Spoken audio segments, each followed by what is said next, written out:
Entonces, ahora sí,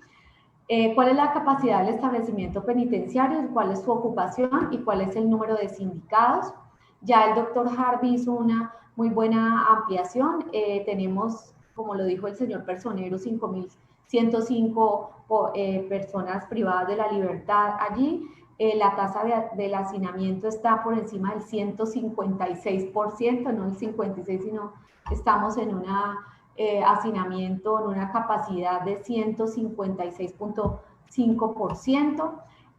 Condenados alrededor del 56% y sindicados el 43%. Se encuentra vigente el contrato suscrito entre el Consorcio Fondo de Atención de Salud, quien actúa como vocera y administradora del Fondo Nacional de Salud de la Población, y la S Centro. En caso afirmativo, informar lo siguiente. El contrato con la S Centro está vigente, es un contrato que se viene, digamos que viene funcionando. Primero hubo una experiencia en el año 2013 cuando estaba Caprecon. Después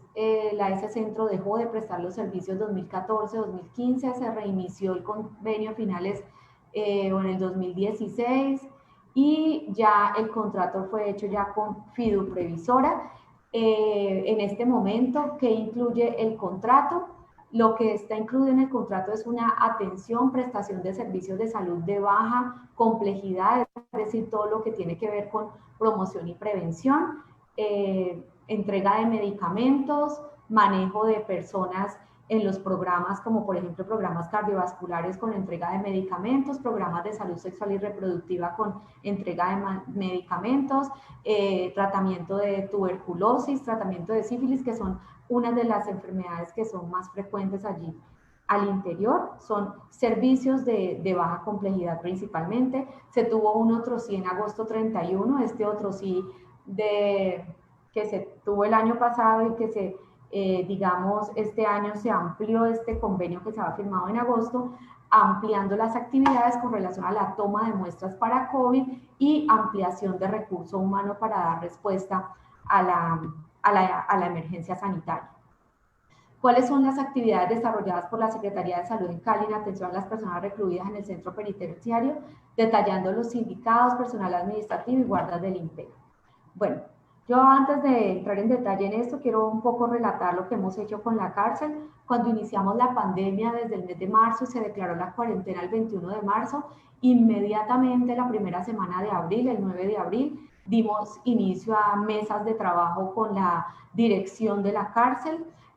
tratando de pues, que estuviéramos atentos, qué medidas se iban a tomar, la restricción de las visitas a esta institución, establecer otros tipos de comunicación con los familiares y un acuartelamiento, por decirlo de alguna manera, en este establecimiento, tratando de retrasar un poco la infección allí, lo cual pues dio buenos resultados, puesto que fuimos una de las cárceles, o es una de las cárceles que ha retardado el pico epidemiológico, así como lo ha venido haciendo la ciudad de Cali. De la misma manera fue en este establecimiento. ¿Cuáles son las acciones que se han realizado allí? Se hacen acciones de salud pública,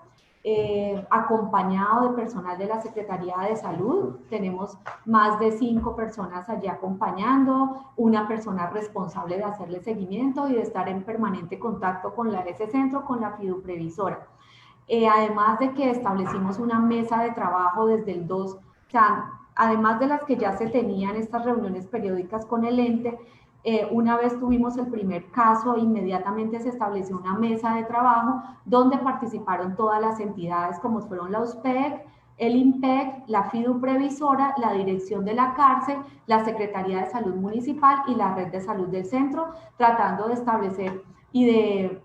identificar estrategias que nos permitieran contener la infección y sobre todo identificar rápidamente las personas de alto riesgo al interior de la cárcel. Recuerde que muchas veces no se trata de detener el número de casos, sino de detener la letalidad y las complicaciones, la derivación a cuidados intensivos y obviamente la probabilidad de muerte. Eso es lo que hemos establecido en la cárcel de Cali.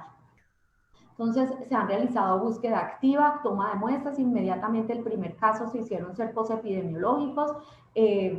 Bueno, eso fue toda una estrategia de cerco epidemiológico, donde al principio fueron 70 muestras, luego se amplió a 148 y así sucesivamente, hasta llegar a tener las muestras que tenemos hoy. Ahorita doy respuesta un poco a las preguntas del por qué no caso a caso, o cómo se ha venido desarrollando o llevando a cabo esta toma de muestras después de que se identificó el foco. Se hicieron el estudio de los contactos, el cerco, el manejo de casos positivos, se designaron unos casos, unos patios específicos, que más adelante también está la respuesta, pero para contarles un poco, una vez hubo el primer caso, la directriz fue aislar a los adultos mayores en un caso, en un patio exclusivo, y esto ya lo venía haciendo la cárcel, casi que no fue necesario que se lo dijéramos desde salud pública, ellos ya tenían designado el patio número 8 para los adultos mayores de 60 años. También se designó el patio número 10 para estas personas casos positivos con síntomas respiratorios, de tal manera que se pudiera disminuir la transmisión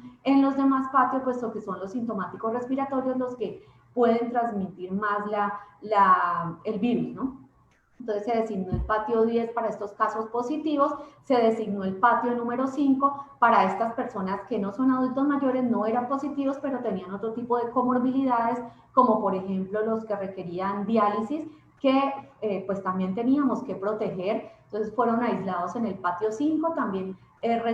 haciendo un poco el aislamiento preventivo para evitar las infecciones. Pero además de esto, estas personas con diálisis que fueron identificadas por los internistas como las personas de muy alto riesgo por la letalidad, alta letalidad a nivel internacional, se decidió aislarlas y llevarlas mejor a una institución de salud para que allá recibieran su diálisis y estuvieran casi que aislados de todo lo que ocurriera al interior de la cárcel. Se dieron directrices de la medida de bioseguridad, digamos, habló de la preparación de zonas de aislamiento, y las acciones de prestación de servicios se le solicitó en varias ocasiones y se logró establecer con la S-Centro y con FIDU Previsora las rutas de atención, o sea, qué hacer cuando tuviéramos un caso positivo, si es de bajo riesgo, si es de alto riesgo, cuál es la ruta, a dónde se debe de llevar, cuál es la red de ambulancias que va a prestar el servicio y a qué instituciones de salud se debe de llevar. Se estableció que no fueran a todas las instituciones de salud, sino tratar de concentrarlas en unas, para también facilitar, o no facilitar, sino para poder coordinar con los diferentes actores, puesto que llevarlo a diferentes instituciones de salud pues requería más esfuerzo del INPEC, y lo que queríamos era no tener barreras administrativas que impidieran el traslado de estas personas para la atención en salud, de tal manera que se decidió que en la mayoría fuera una institución, el Isaías Duarte Cancino, unas pocas EPS decidieron que HV, Clínica Colombia, de tal manera que se pudiera garantizar la custodia y el INPEC no tuviera pues barreras de este tipo administrativo. Entonces se estableció una red de prestación de servicios de salud que ha funcionado bastante bien, y seguimiento de la población de alto riesgo, que también ha dado muy buen resultado.